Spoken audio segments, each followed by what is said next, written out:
หนุ่มส่วนอ้อยนั่งบ่เห็นจ้าผู้เฒ่ามา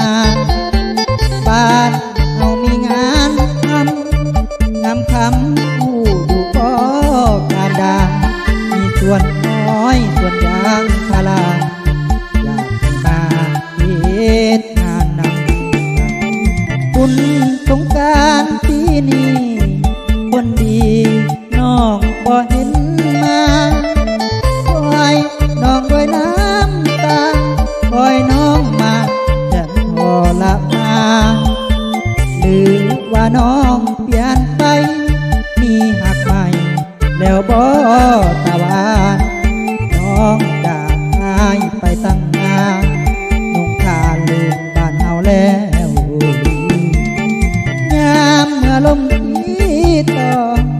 ใบอ้อยอ่อนน้อยนายยามเมื่อลมผ่านป่าใบไม้ดังมาสองหูอายตั้งฟังใจภาวะตัวน้องจังแม่นคือลืมบ้านเกิดเฮาแล้วหรือน้องคือบอกกลับคืน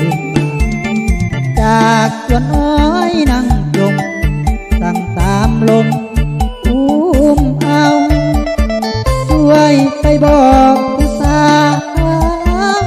ข้าวกับเพื่อนเถิดนาเห็นเขาเคียงคู่กันทุกสารต่อหน้าต่อตา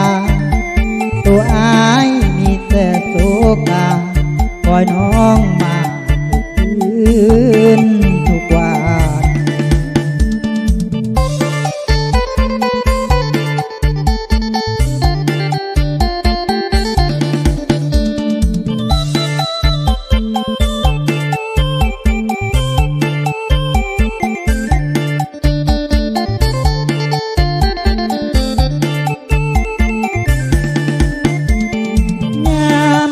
ลมที่